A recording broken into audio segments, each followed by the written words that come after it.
행복한 6월, 하루하루 미소와 웃음이 가득하시길 바랍니다. 라디오 서울이 함께합니다.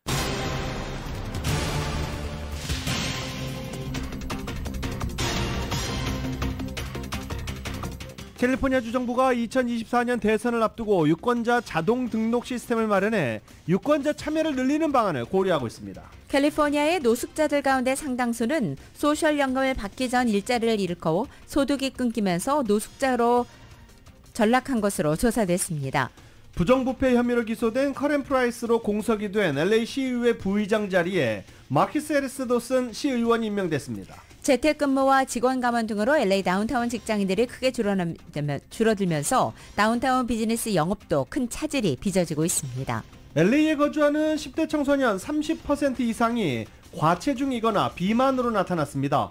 청소년 건강에 빨간불이 켜졌다는 분석입니다. 글렌델 교육구의 이사회의장 앞에서 어제 성소수자 교육과 관련해 또다시 찬반 시위대가 맞붙었습니다. 한 명이 체포됐습니다.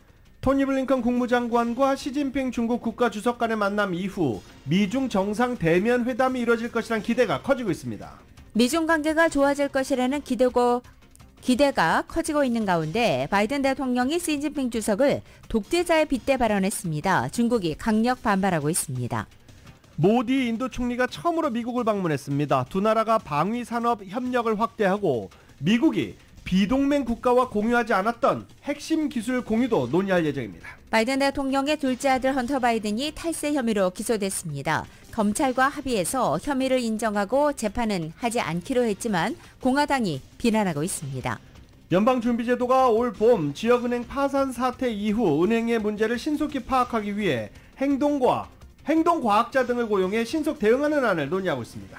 게오르기에바 IMF 총재는 기후변화로 고통받는 빈국들의 부채를 탕감해줘야 한다면서 선진국들의 행동을 촉구했습니다. 미국이 해외 진출 기업의 국내 복귀에 박차를 가하면서 중국의 대미 수출이 10개월 연속 감소한 것으로 나타났습니다. 대서양에서 실종된 타이타닉호 관광 잠수정을 찾기 위한 수색 작업이 이어지고 있는 가운데 수중에 소음이 감지되면서 생존 가능성이 제기되고 있습니다. 프랑스 파리에서 부산 엑스포 유치를 위한 총력 외교전이 이어지고 있습니다. 윤석열 대통령의 프레젠테이션에 이어 각국 대표들을 초청해 공식 리셉션을 열고 있습니다. 국민의힘 김기현 대표가 윤석열 대통령의 의중까지 언급하면서 정치권에서 거론되는 내년 총선 검사 공천설을 강하게 부인했습니다. 프리웨이 시리즈 LA 다저스와 LA 엔젤스 간의 경기 클레이튼 커쇼와 오타니 선수 간의 맞대결은 LA 다저스 클레이튼 커쇼의 승리로 막을 내렸습니다. 커쇼는 7이닝 무실점으로 팀의 2대0 승리를 이끌었습니다. 손흥민 선수가 최근에 보도된 사우디아라비아 리그 이적설에 대해 부인하고 나섰습니다. 축구 인생에는 돈보다 더 중요한 게 있다고 강조하기도 했습니다. 오늘 뉴욕 증시는 제롬 파월 의장의 발언에 주목하면서 하락 출발하고 있습니다. 원달러 환율은 1292원으로 마감했습니다. 남가주 오늘 맑고 포근하겠습니다. LA 한인타운의 낮 최고 기온은 75도 예상됩니다. 이 시간 주요 뉴스는 하늘 위 호텔 세계 최대 항공기 아시아나항공 A380에서 차별화된 서비스를 만나보세요. 고국까지 편안하고 안전하게 모시는 아시아나항공 제공입니다. 여러분 안녕하십니까? 김윤정입니다. 안녕하십니까? 유지승입니다. 2023년 6월 21일 수요일 라디오 서울 모닝 뉴스 2부입니다. 시진핑 중국 국가주석을 만났던 토니 블링컨 국무장관이 앞으로 몇 달 내에 미중 간 대면 회담이 이루어질 것으로 기대한다는 입장을 밝혔습니다. 블링컨 장관은 바이든 대통령과 시진핑 주석이 직접 접촉하는 것 중요하다라고 말하기도 했습니다. 블링컨 장관은 자신의 중국 방문은 하나의 과정이라면서 향후 몇 주, 몇 달 내에 미국 정부 동료들이 중국으로 가고 중국 관료들이 미국으로 오는 등 더 많은 고위급 접촉과 관여를 볼 것으로 생각한다라고 말했습니다. 블링컨 장관은 친강 중국 국무위원 겸 외교부장을 워싱턴으로 초청했고 친강 부장이 동의했기에 향후 우리는 그것을 준비할 것이다 라고 말하기도 했습니다. 이렇게 블링컨 국무장관의 중국 방문으로 기대감을 높였던 미중 관계. 그런데 또 변수가 생겼습니다. 바이든 대통령이 시진핑 주석을 독재자에 빗대 얘기했기 때문입니다. 중국 다시 한번 강하게 반발하면서 해빙 분위기가 다시 깡깡 얼어붙기 시작했습니다. KBS입니다. 지난 2월 미군이 격추한 물체. 미국은 중국의 정찰용 풍선이라며 비판했고 중국은 민간의 기상 관측용이라고 맞서왔습니다. 바이든 미 대통령이 한 모금 행사에서 이 같은 정찰 풍선 논란 당시 시진핑 주석이 경위를 몰라 당황했었다고 말했습니다. 그러면서 무엇이 벌어졌나 모르는 것은 독재자들에겐 큰 창피라고 덧붙였습니다. 당장 시 주석을 독재자들과 동일시했다는 평가가 나왔습니다. 블링컨 장관의 방중으로 양국이 충돌을 막자는 데 공감하고 바이든, 시진핑 직접 대화의 불씨를 살린 지 이틀 만에 변수가 불거진 겁니다. There's not really a substitute for this leader-to-leader engagement between President Biden and President Xi. So my expectation is we'll see that in the months to come. 오는 11월 APEC 정상회의를 계기로 미중 정상회담 가능성이 커진 상황. 이럴 때 나온 바이든 대통령의 발언에 대해 중국은 강렬한 불만, 결연한 반대 등의 표현과 함께 공개적인 정치 도발이라고 반발했습니다. 로이터 통신은 바이든 대통령의 발언이 미중 관계를 안정적으로 되돌리려는 양국의 노력을 위태롭게 할 수 있다고 내다봤습니다. 갈등을 관리하는 국면으로 전환하는 가운데 불거진 미중 간 신경전은 두 나라 관계가 얼마나 예민하고 취약할 수 있는지 보여줍니다. 베이징에서 KBS 뉴스 조성원입니다. 중국의 항공모함전단이 현지 시간으로 21일 대만 해협을 통과했습니다. 중국 인민해방군 해군 소속의 항공모함인 산둥함과 특정되지 않은 숫자의 함정들이 대만 해협을 통과했고 대만 군 당국은 정보, 정찰 자산을 활용해서 이 상황을 긴밀하게 모니터링하고 있다고 이 대만 군 당국자가 밝혔습니다. 토니 블링컨 국무장관의 18일과 19일 방중 협의를 통해서 미국과 중국은 관계 안정화에 동의하고 고위급 교류를 이어가기로는 했지만 대만과 관련해서는 서로의 이견을 확인한 바 있습니다. 이 중국군 항모의 이번 움직임은 왕이 중국공산당 중앙정치국 위원이 블링컨 장관과 만났을 때 대만 문제에 있어서 양보나 타협의 의지는 없다고 천명한 원칙적이고도 강경한 입장을 행동으로 보여준 것일 수 있어 보입니다. 한편 중국은 이와는 별개로 23일부터 24일까지 남중국해에서 군사훈련을 실시한다고 예고하기도 했습니다. 미국과 인도가 중국 견제에 협력을 강화하고 있는 가운데 모디 인도 총리가 처음으로 미국을 국빈 방문했습니다. 이를 계기로 두 나라가 방위산업 협력을 확대하고 미국이 비동맹 국가와 공유하지 않아왔던 일부 핵심 기술 공유 방안까지 논의할 것으로 알려졌습니다. YTN입니다. 나렌드라 모디 인도 총리가 미국에 도착했습니다. 지난해 12월 마크롱 프랑스 대통령, 지난 4월 윤석열 대통령에 이어 바이든 행정부 들어 세 번째 국빈 방문입니다. 나흘간의 방미 일정을 시작한 모디 총리는 뉴욕에서 일론 머스크 테슬라 CEO와 비공개로 만나 인도 테슬라 공장 설립 방안을 논의했습니다. 모디 총리는 워싱턴 DC로 이동해 바이든 대통령과 만찬을 겸한 회담을 하고 현지 시간 22일에는 미국 상하원 합동회의에서 연설할 계획입니다. 이번 모디 총리 국빈 방문을 계기로 드론을 포함한 방위산업과 첨단기술 부문 협력 확대는 물론 동맹국가만 공유해온 미국의 일부 핵심 기술 공유 방안까지 논의될 전망입니다. 미국이 인도를 중국의 글로벌 영향력 확장에 맞서기 위한 핵심 협력국으로 보고 있기 때문이란 분석입니다. We are going to give you this technology. We believe you are trustworthy and we believe in your rise, in your military and economic rise, and so we are willing to do this for you. So I think it's a big bet from the American side. 하지만 인도가 타이완 문제 등과 관련해 중국과 대립각을 세우지 않을 것이란 시각도 있습니다. 미 백악관은 모디 총리 국빈 방문을 두고 자유롭고 개방되며 번영하고 안전한 인도태평양에 대한 양국의 공통의지를 강화할 것이라고 말했습니다. 그러면서도 인도와의 관계 강화 목적이 중국 견제에 있다는 관측에 대해서는 선을 그었습니다. This state visit is not about China, and it's not about sending a message to China. 한편 미국 민주당 소속 상원 의원 75명은 바이든 대통령에게 연명 서한을 보내 모디 총리와의 회담에서 종교적 무관용과 언론 자유 억압 등 인권 문제를 거론할 것을 촉구했습니다. YTN 이종수입니다. 현재 미국을 방문하고 있는 모디 인도 총리는 최근 미국과 중국과 긴장 고조로 인도의 영향력이 커진 가운데 바로 이것을 활용해서 미국의 첨단 기술 동반자 입지를 모색하고 있다고 블룸버그 통신이 보도했습니다. 모디 총리는 조 바이든 대통령과 회담을 할 뿐만 아니라 테슬라의 일론 머스크 CEO를 비롯해 미국의 빅테크 CEO들과 잇따라 만나 인도의 첨단 기술 역량 강화를 모색하고 있습니다. 이와 관련해 애플의 팀 쿡과 구글의 수다르 피차이, 마이크로소프트의 사티아 나델레 같은 빅테크 CEO들이 22일자로 예정돼 있는 모디 총리를 위한 백악관 국빈 만찬에 참석할 예정입니다.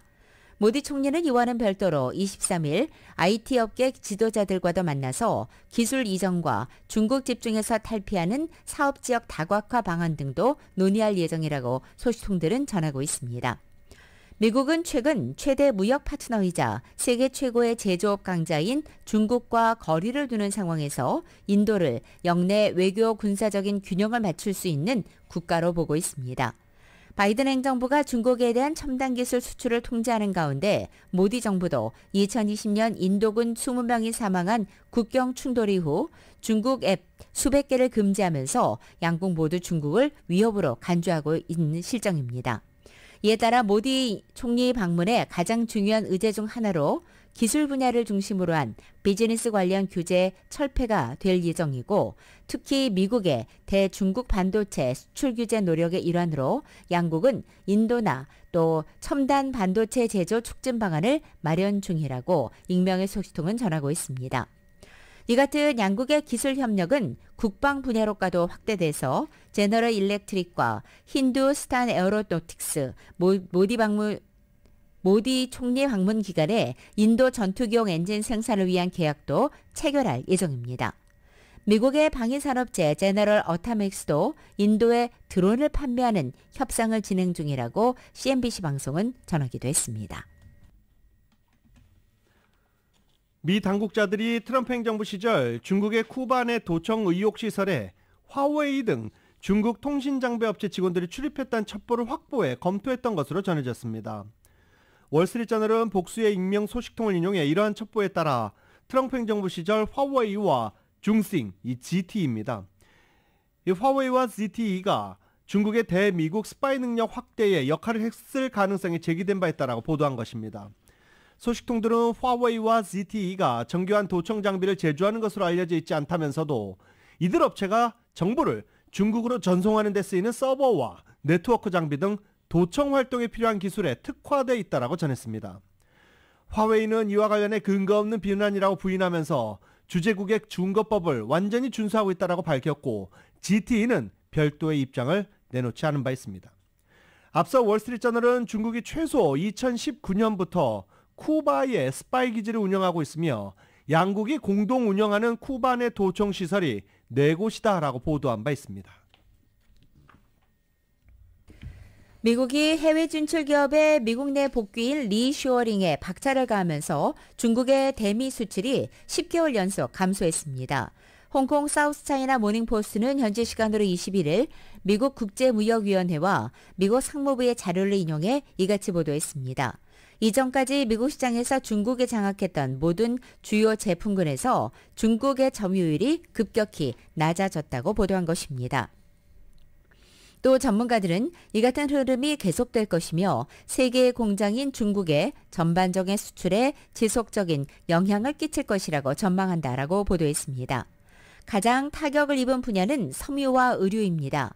1월부터 4월까지 미국이 수입한 섬유 의류에서 중국산 비율은 20.9%로 지난해보다 약 4%포인트 그리고 10년 전보다는 거의 절반가량 줄어든 것입니다. 여기에는 코로나에 따른 공급망 붕괴와 미중 무역 전쟁과는 별개로 지난해 2월 21일에 발효된 미국의 위구르족 강제노동 금지법이 큰 영향을 미친 것으로 분석됐습니다. 1월부터 4월까지 중국산 가구와 또 장난감 미국 시장 점유율도 2001년 이후 처음으로 50% 밑으로 뚝 떨어졌습니다. 중국의 전체 대미 수출의 40% 이상을 차지하는 기계와 전자제품도 미국 시장 점유율이 26%로 지난해 30.3%보다 줄어든 것입니다. 이런 가운데 이 가구 산업에서 완제품 조립은 멕시코에서 점점 더 많이 이루어지고 있다는 분석도 나왔습니다. 미중 무역 전쟁으로 중국산 제품에 고율의 관세가 부과되고 또 미국이 중국으로부터의 공급망 디커플링을 추진하자 미국과 붙어있는 멕시코가 중국 기업의 우회로가 되고 있다는 분석이 나오고 있습니다.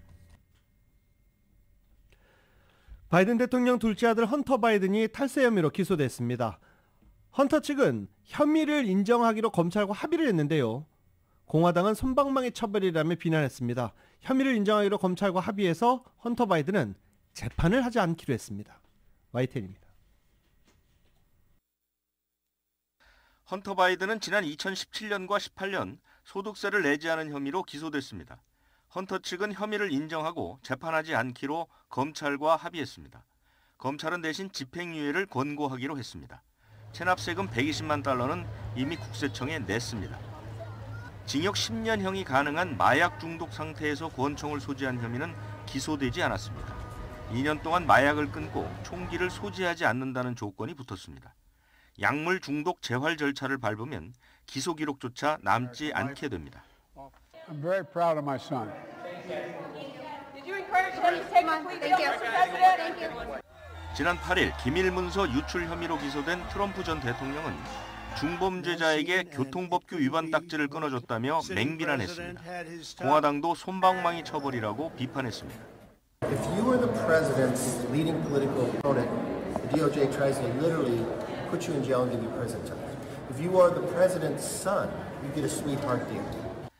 헌터 바이든은 바이든 대통령을 겨냥한 야당의 단골 공격 대상이 됐습니다. 재판 과정에서 생길 논란을 줄이기 위해 혐의를 인정했지만 바이든 대통령의 재선 가도에 어떤 영향을 미칠지 주목됩니다. YTN 유정국입니다.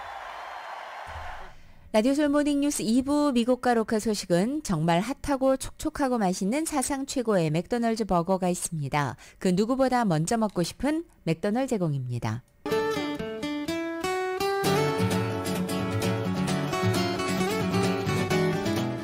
6월 21일 수요일 남가주의 날씨입니다.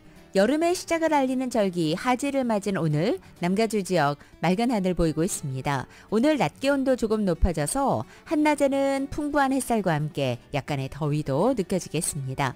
하지만 목요일인 내일 다시 구름이 늘면서 흐려지겠고 낮 기온도 다시 70도 초반대로 떨어져 기온의 변화가 찾아오겠습니다. 이렇게 서늘한 낮 기온은 토요일까지 이어지겠고 일요일부터는 조금씩 높아질 것으로 전망됩니다. LA 한인타운 오늘 낮 최고 기온 75도, 밤 최저 기온은 60도, 오렌지 카운티 지역은 78도, 60도, 벨리와 일랜드 엠파이어 지역 82도, 55도, 해안 지역은 68도, 58도로 예상됩니다. 한국은 오늘 전국에 구름이 많고 다시 더워지겠습니다. 서울의 오늘 아침 최저 기온이 66도, 낮 최고 기온은 81도로 예상됩니다. 라디오 서울 모닝뉴스 2부 이 시간은 1250만 불, 교통사고 최고 보상, 교통사고 전문 천재 변호사 리차드 호프만, 메디케어 시니어를 위한 전문의 허가가 아주 빠른 한인 최고 최대의 서울 메디칼 그룹, 총 20억 달러의 승소, 크고 작은 교통사고와 상해, 브라이언 타필라와 시질러, 고객 한 분 한 분과의 릴레이션십을 생각합니다. 당신의 든든한 금융 파트너 CBB뱅크 공동 제공입니다.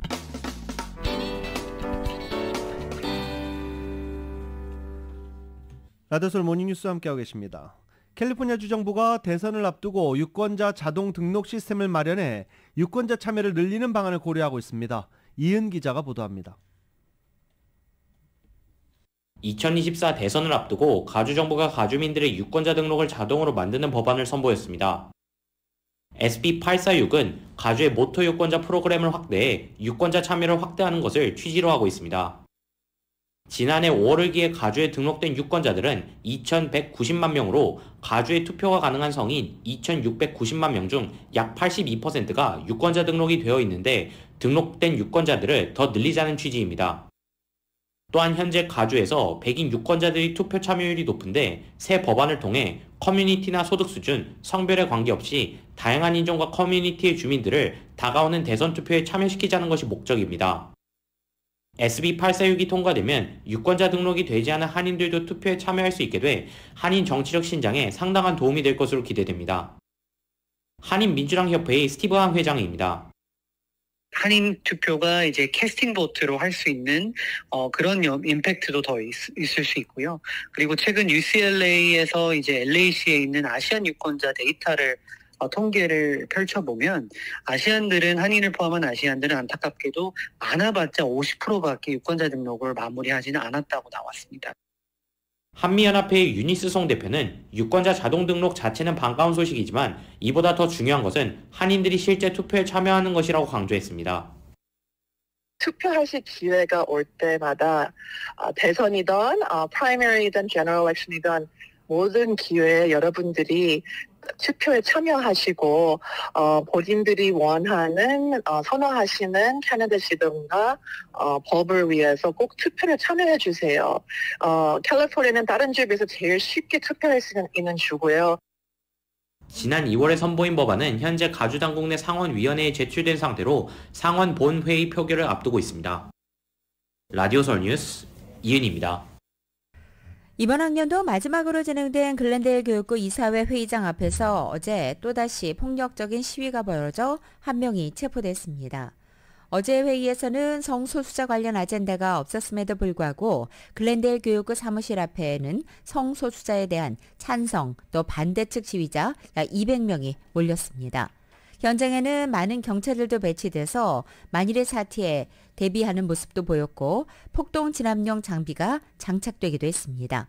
경찰은 평화롭게 시위할 것을 촉구했고 시위자들은 대체로 사인을 들고 평화롭게 시위에 참여했지만 일부가 폭력적인 행동을 보여 경찰에 개입하기도 했습니다. 글렌데일 경찰 측은 어제 시위 현장에서 한 명을 체포해 구금시켰다고 밝혔지만 구체적인 혐의는 공개하지 않았습니다. 한편 2주 전인 지난 6일에도 이 교육구 회의장 앞에서는 폭력 시위가 변질되면서 3명이 체포된 바 있습니다. 미국 최대 연합감리교단 한인감리교회들을 대상으로 부당하게 제재를 가하고 있다는 주장이 제기돼 논란이 커지고 있습니다. 한인감리교인들은 연합감리교단을 상대로 법적 대응까지 고려하겠다며 강경한 입장입니다. 한인연합감리교회 서부지역 평신도 연합회에 따르면 최근 로스펠리스 연합감리교회 신병옥 목사, 토렌스 연합감리교회 강현중 목사가 연합감리교단으로부터 해고 및 교단 추방을 통보받았습니다. 이런 교단 측의 결정은 두 교회 모두 최근 연합감리교단의 동성결혼 수용 정책에 반발, 투표를 통해 교단 탈퇴안을 통과시킨 직후 이뤄졌습니다. 연합감리교단은 타 교단과 달리 교단 감독이 목회자 인사권을 갖고 있습니다. 지금 조치는 사실상 교단 탈퇴를 결정하는 데 있어 투표를 진행한 한인감리교회 목회자에 대한 임기 종료를 의미합니다. 평신도연합회 안성주 장로는 한인교회들은 연합감리교회 장정에 따라 탈퇴 투표를 합법적으로 진행했지만 교단은 이에 대해서 보복성 결정을 내렸다며 심지어 이런 통보는 교회 측과 어떤 협의 과정도 없이 일방적으로 이루어진 것이기 때문에 연합감리교단이 장정이 정한 절차를 어긴 것이라고 말했습니다. 이후 특별한 입장을 양측은 내놓지 않고 있는 상황입니다. 지난해 2022년 캘리포니아에서 성소수자를 향한 증오범죄는 약 30% 급증했습니다. 6월 성소수자의 달을 맞아 캘리포니아주 법무부가 관련 보고서를 발표한 결과 지난 한 해 캘리포니아에서 성소수자를 대상으로 한 증오범죄는 400건 발생해 1년 전보다 30% 정도 늘어났습니다. 보고서는 지난해 40여 개 주에서 성소수자에 반대하는 법안이 200개 이상 도입돼서 역사적인 기록을 세웠다고도 짚었습니다. 라폰타 캘리포니아주 법무장관은 성소수자 커뮤니티 발전에 상당한 진전이 있었다면서도 아직 나아가야 할 일은 멀다고 밝혔습니다. 성소수자에 대한 차별을 합법화하는 주들이 이들 커뮤니티를 공격하고 있다면서 성소수자의 기본 권리와 복지를 보호하고 증진하기 위해 함께 싸우겠다고 강조하기도 했습니다. 현재 캘리포니아주 성인 9.1% 거의 270만 명이 성소수자로 식별됩니다. 이것은 인구 밀도가 높은 주들 가운데 가장 큰 비율이고 전국 평균 7.9%보다도 역시 상당히 높은 수치입니다. 현재 캘리포니아주는 전국적으로 가장 성소수자에 친화적인 주로 알려져 있습니다. LA 시의회 부의장에 마키 해리스 도슨 시의원이 선출됐습니다. 어제 열린 전체 회의에서 횡령과 위증 등 부패 혐의로 기소된 커렌 프라이스 LA 시의원의 부의장직 사임으로 공석이 된 자리에 해리스 도슨 시의원을 선출하는 안을 시의회에서 찬성 12, 반대 0, 만장일치로 통과시킨 겁니다. 캐런 프라이스 의원은 아내가 프라이스 시의원이 승인 투표에 관여한 프로젝트와 관련해 2019년부터 2021년 사이 개발자들로부터 돈을 받은 혐의를 받고 있고 LA 카운티 검찰에 의해 부패 혐의로 기소되자 시의회 부의장직과 소위원회 직함에서 모두 사임한다고 밝혔었습니다.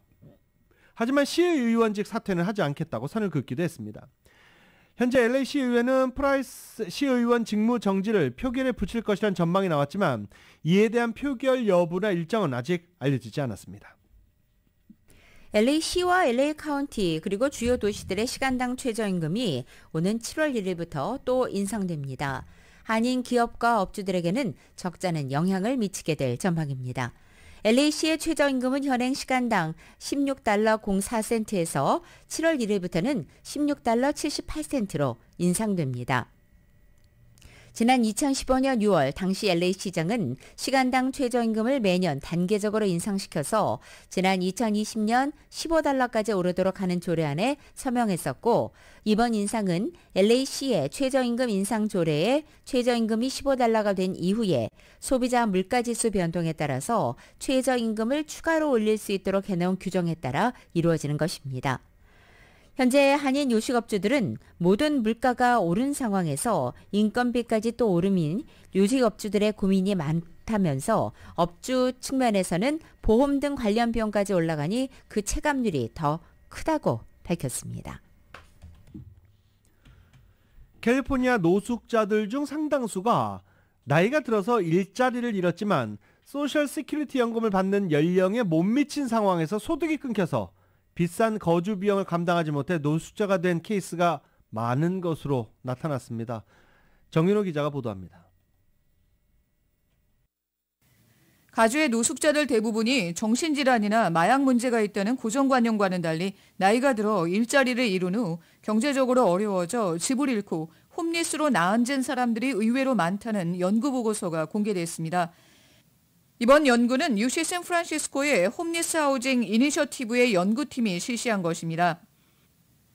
연구팀이 가주의 홈리스를 상대로 여론조사한 결과 홈리스 중에 상당수가 50살이 넘어 일자리를 잃거나 근무 시간이 단축되면서 경제적으로 어려워진 사람들이 이혼이나 사랑하는 사람과의 사별, 질환 등 악재가 한꺼번에 겹치면서 홈리스로 전락하는 경우가 많은 것으로 드러났습니다.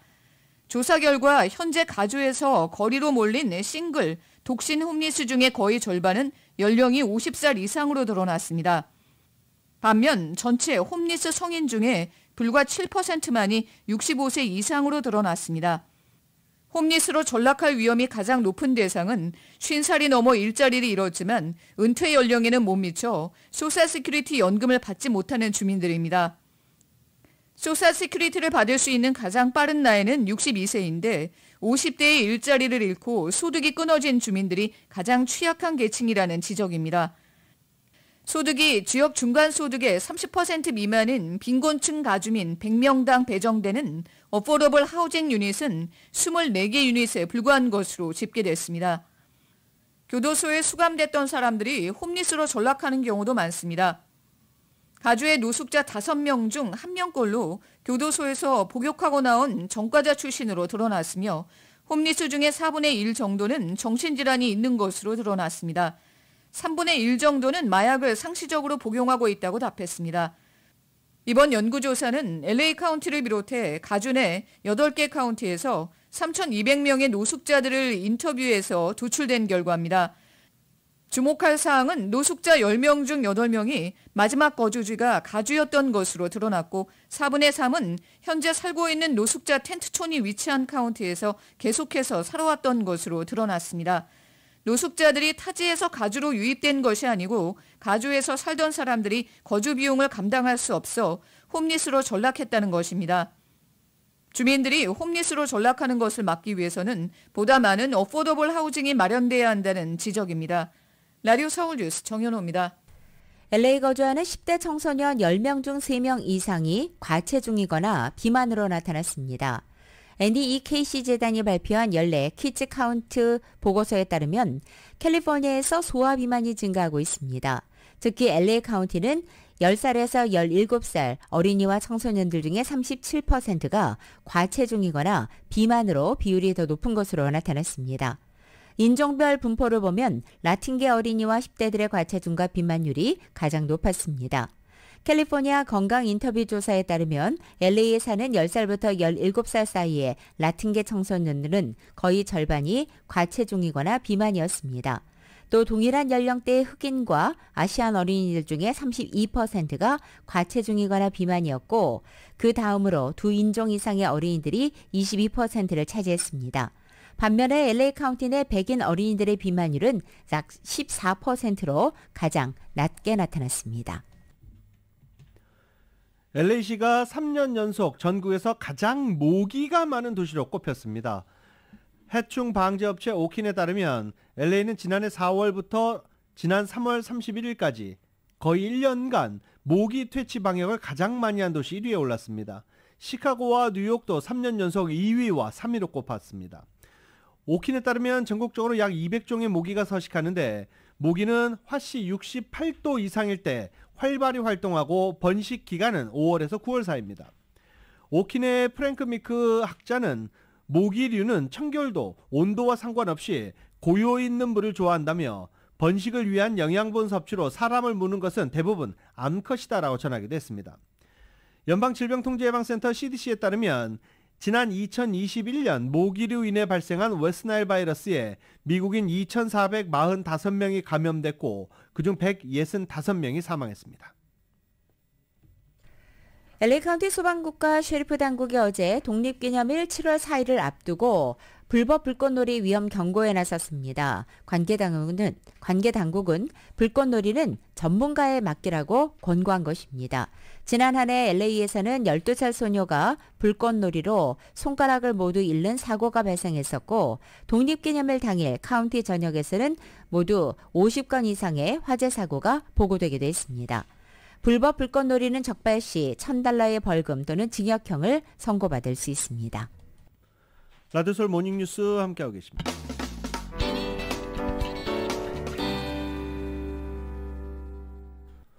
라디오서울 모닝뉴스 함께하고 계십니다. 최대 신문 출판 그룹인 가넷을 포함한 200여 개 언론사가 구글의 디지털 광고 독점에 관한 소송을 제기했습니다. 가넷의 자회사인 USA 투데이는 미 전역의 신문, 잡지사들이 뉴욕 남부연방지방법원에 소장을 제출했다라고 보도했습니다. 이들 언론사는 구글이 기만적인 광고 관행으로 반독점법과 소비자보호법을 위반함으로써 광고기술 시장을 독점하고 있다라고 비판했습니다. 구체적으로 언론사들이 온라인 광고 공간을 파는 광고 서버 시장의 90%를 구글이 지배하고 있다고 이들은 지적했습니다. 이런 구글의 독점은 디지털 광고 매출에 의존하는 언론사들의 위협이 되고 있다는 것입니다.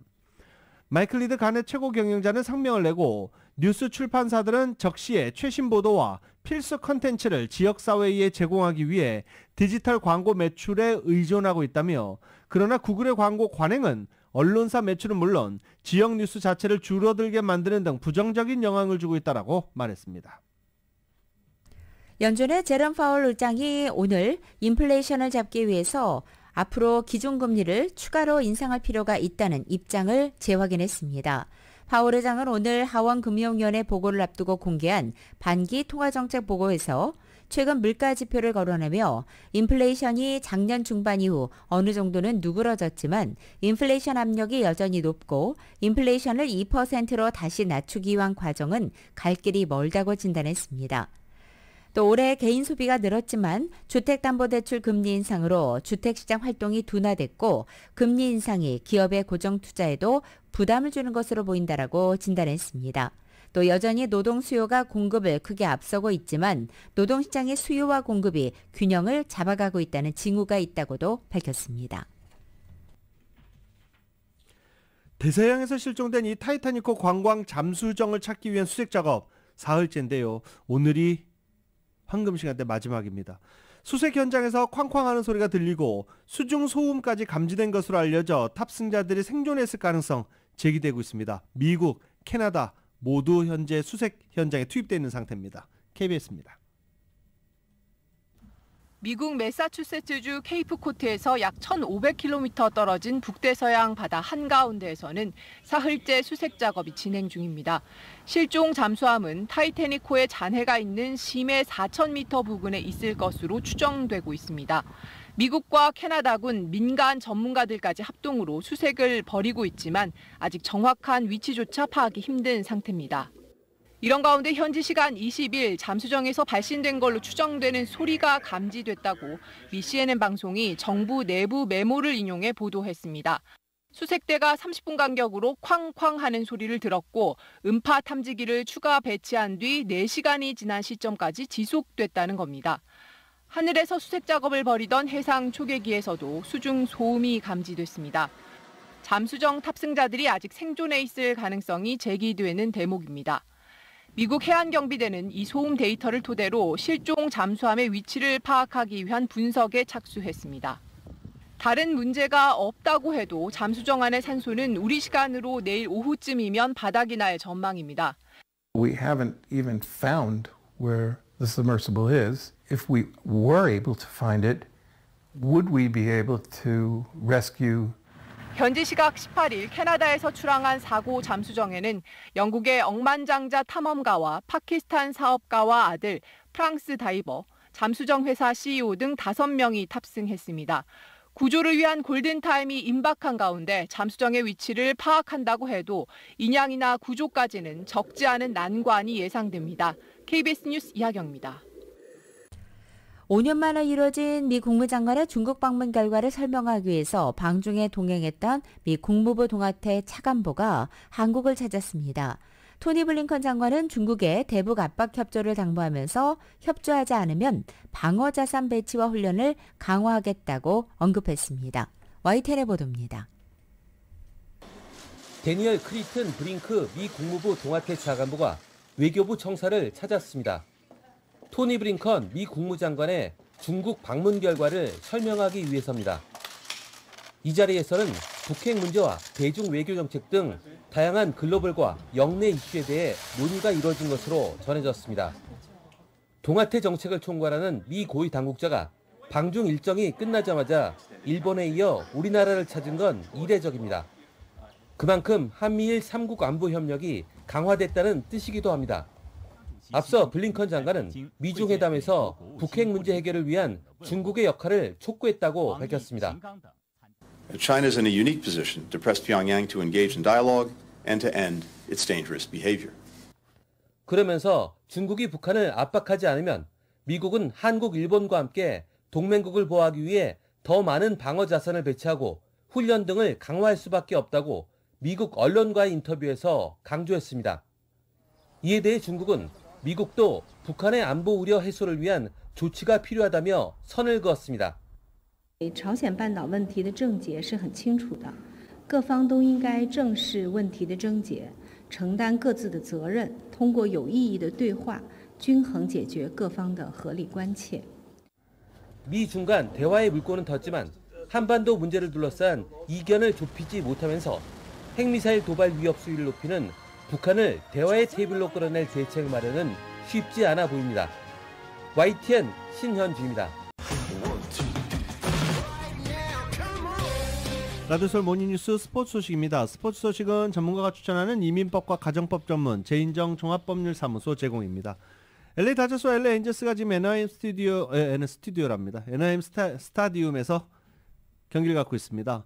프리웨이 시리즈라고 해서 또 많은 야구 팬들이 관심을 갖고 지켜보고 있죠. 어제 다저스와 엔젤스의 경기 많은 사람이 관심을 가졌던 것. 클레이튼 커쇼 선발 투수 그리고 오타니의 맞대결 굉장히 궁금했었습니다. 어제 경기 승자는 커쇼였습니다. 커쇼는 어제 7이닝 동안 무실점으로 팀의 2대0 승리를 이끌었고 오타니 선수는 커쇼를 상대로 한 개의 안타도 뽑아내지 못했습니다. 2018년 메이저리그에 데뷔한 오타니 선수는 커쇼를 만나서 11타석 커쇼와 상대를 했습니다. 11타수 무안타, 삼진 4개. 클레이턴 커쇼와 오타니 선수의 이런 앙숙 관계가 지금 이어지고 있는 겁니다. 2018년부터 2023년까지 지금 이어지고 있습니다. 커쇼 선수는 어제 경기 끝나고 내가 왜 강한지 잘 모르겠다. 그 이유를 잘 모르겠다라고 했는데 글쎄요. 네. 이래서 천적 관계가 있는 것 같습니다. 이게 또 야구 보는 재미죠. 어제 다저스는 엔저스를 2대0으로 꺾었습니다. 한국의 축구대표팀 주장 손흥민 선수가 최근에 보도된 사우디아라비아 리그 이적설에 대해서 부인했습니다. 축구 인생에 돈보다 중요한 게 있다고 강조했습니다. KBS의 보도입니다. 최전방 공격수 조규성의 슛은 날카로움이 떨어졌습니다. 이강인의 개인기는 화려했지만 실속이 없었습니다.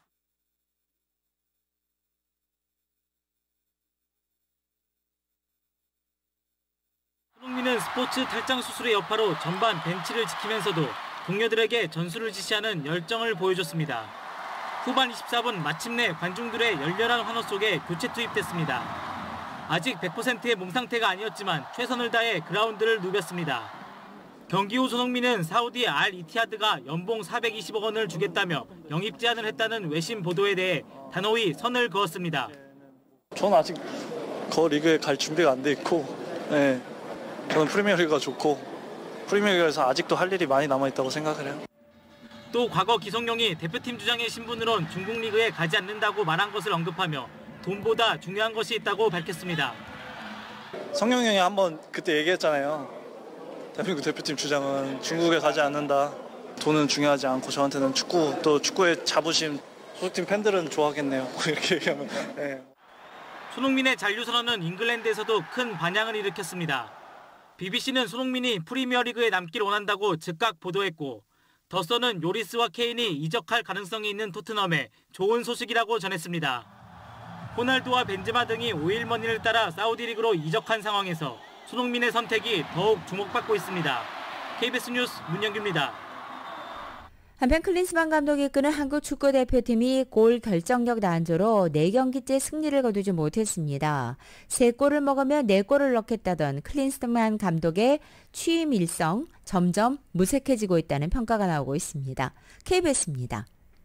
최전방 공격수 조규성의 슛은 날카로움이 떨어졌습니다. 이강인의 개인기는 화려했지만 실속이 없었습니다. 황희찬의 절묘한 패스를 받아 황의조가 1년 만에 A매치 골을 터뜨린 게 유일한 위안이었습니다. 찬스가 왔을 때 득점을 해줘야 한다고 생각해요. 저도 많이 반성하고 있고 더 많은 찬스가 왔을 때 조금 더 집중력을 발휘해서 득점을 할 수 있었으면 좋겠어요. 대표팀은 피파 랭킹 75위 엘살바도르의 일방적인 공격을 퍼붓고도 1대1로 비겼습니다. 6월 평가전 2경기 28차례의 슛을 시도했지만 한 골에 그쳤고 골문을 향한 유효슛은 8차례였습니다. 우리와 똑같은 평가전 상대를 만난 일본이 페루와 엘살바도르에 10골을 터뜨린 것과 비교됩니다. 클린스만 감독은 득점력 부재 원인을 일단 선수들의 컨디션에서 찾았습니다. We could have scored 4, 5, 6, but we did not. That the endurance is not there for going 90 minutes, but we will maybe score them in the next game. But there's nothing you can do besides working. 하지만 손흥민이 탈장 수술을 받아 정상 컨디션이 아니었다 해도 한 수 아래 약체팀을 홈에서 다득점으로 꺾지 못하는 공격 전술의 빈약함이 지적되고 있습니다. 외국인 사령탑 가운데 첫 승 신고가 가장 늦어지고 있는 클린스만 감독은 내일 이례적으로 기자회견을 자청해 향후 대표팀 운영 방안을 밝힙니다. KBS 뉴스 김기범입니다.